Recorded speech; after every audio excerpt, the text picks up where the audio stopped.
پتہ نہیں کیسا ہوگا، کتنا اس کا ٹیمپریچر ہوگا، گرمی کتنی ہوگی، آگ کیسی ہوگی، سب باتیں چھوڑ دے.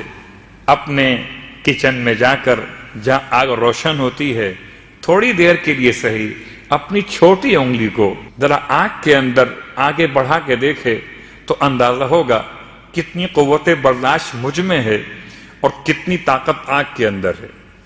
اور یہ آگ وہ جو 70 مرتبہ ٹھنڈی کی گئی تب جا کے دنیا کے لیے مفید قرار دی گئی. یہی آگ جو لگتی ہے تو چاہے کوئی بہت بڑا ٹاور ہی کیوں نہ ہو، جنگلات کیوں نہ ہو، بعض علاقے ایسے جہاں آگ لگی تو پورا علاقہ صاف ہو گیا، یہ آگ دنیا کی آگ ہے. تو قیامت میں جہنم کی آگ کیا ہوگی کہ جو انسان کو کس طرح جلائے گی، اگر یہ سمجھ میں آ جائے تو انسان کوشش کرے گا کہ وہ نماز بھی سمجھے. تو نماز اللہ کے رسول نے بیان کی. نماز بیان کس کے لیے کی ہے؟ ان کے لیے کی ہے کہ جنہیں جہنم میں جلنا ہی جلنا ہے. بیان کس کے لیے کی ہے؟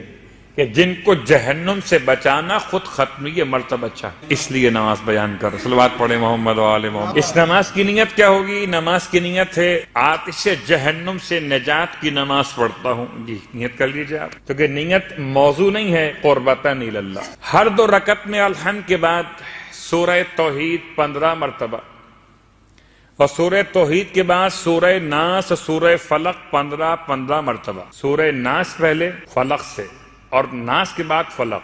توحید، ناس اور فلق 15 مرتبہ. یہ تینوں سورے ہر رکعت کے اندر 2 رکعت نماز. اور نماز مکمل کر کے سلام پڑھنے کے بعد 15 مرتبہ آیت الکرسی کی تلاوت کیجئے. اللہ کا رسول کا وعدہ ہے کہ نماز یہ ہے نجات کا وسیلہ، شفاعت آل محمد کا عنوان صاحبان ایمان کے لیے. تو یہ نماز پیر کے لیے مخصوص کی گئی. اگر کوئی جس دن پڑھنا چاہے پڑھ سکتا ہے، لیکن اللہ کے رسول کی روایت میں الفاظ مخصوص پیر کے دن کے لیے. یہاں تک تو بات تھی نمازوں کے اعتبار سے، اور اب ہماری بات پھر اپنے عنوان پر آئیے واپس. اور بڑی تیزی کے ساتھ سفر کرتے ہوئے ہم نے انسان کے بعض مسائل کو کچھ بیان بھی کیا، کچھ رہ بھی گئے، اور ایک ہی مکتب پر آ کر رکے ہوئے، مکتب عشق. تو مکتب عشق مکتب اسلام سے اتنا قریب واقع ہوا ہے کہ بسا اوقات یہ سمجھ میں نہیں آتا صوفی صحیح مسلم ہیں کیا مسلم صحیح انداز سے خدا کو پہچان سکتے. حتیٰ کہ بعض افراد نے یہ خیال کیا کہ تشیع اور صوفی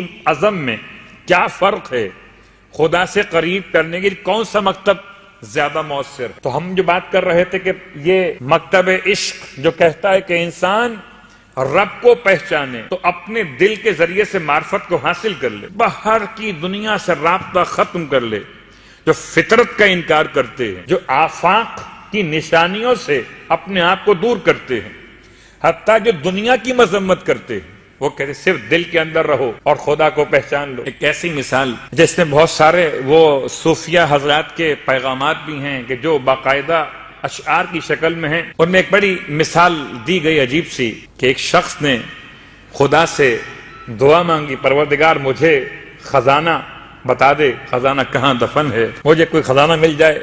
لوگ کہتے ہیں غیب سے مل جائے، چھپڑ پھاڑ کے مل جائے.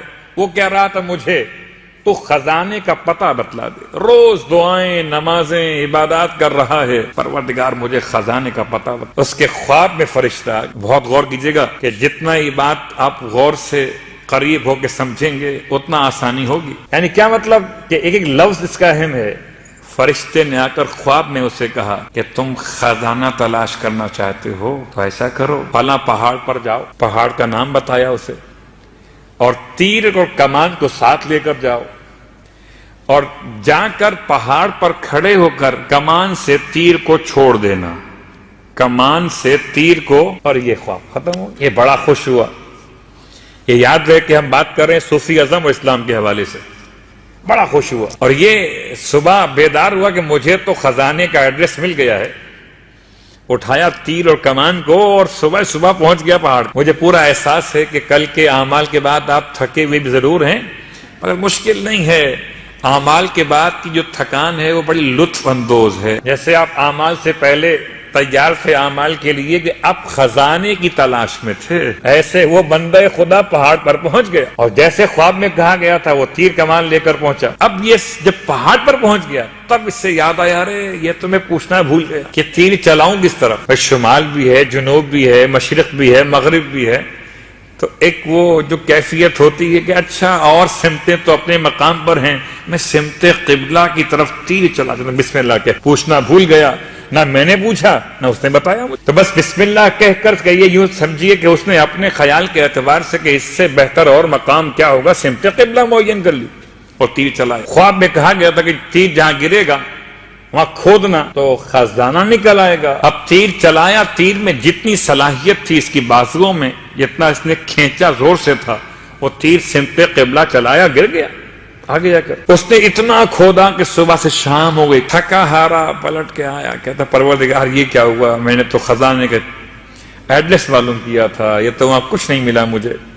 پھر رویا، گڑ گڑایا اللہ کی بارگاہ میں، پھر سویا تو حالت خواب میں. کہتے ہیں اسی دن یا اس کے بعد پھر 3 راتیں اور آئیں کہ شاید سمت قبلہ نہیں تھا، شمال تھا. تیر وہاں چلایا ایک دن، پھر جنوب، پھر مشرق، پھر مغرب، یعنی جتنی سمتیں اس کے لیے ممکن تھیں اس وقت اس علاقے میں، اس نے تمام سمتوں میں تیر چلائے اور زمین کھودی، کچھ نہیں ملا اسے. جب اپنے لحاظ سے ناکام ہو گیا، بہت غور کیجئے گا، ایک ہے آفاق، ایک ہے انفس. جب چاروں طرف تیر چلائے اس نے اور کہیں خزانہ نہ ملا تو پھر اس نے فریاد کی، خدا کو یاد کیا، سو گیا. پھر خواب میں فرشتے کو دیکھا، اس نے کہا میں نے تجھ سے یہ کب کہا تھا کہ کمان کو کھینچ کے تیر چلانا. میں نے آپ سے کہا تھا کہ بہت توجہ کیجئے گا کہ خاص پیغام کیا تھا. میں نے تجھ سے یہ کب کہا تھا کہ تو کمان کو کھینچ کے تیر چلانا. سمت تو جب بیان کروں، جبکہ تیر اور کمان کا استعمال کھینچنے کے اعتبار سے مارنا کہاں پر ہے. میں نے تجھ سے کہا تھا کمان اور تیر لے جانا اور تیر کو کمان سے چھوڑ دینا، تیر کو کمان سے چھوڑ دینا، جہاں گرے گا وہ خزانہ موجود ہوگا.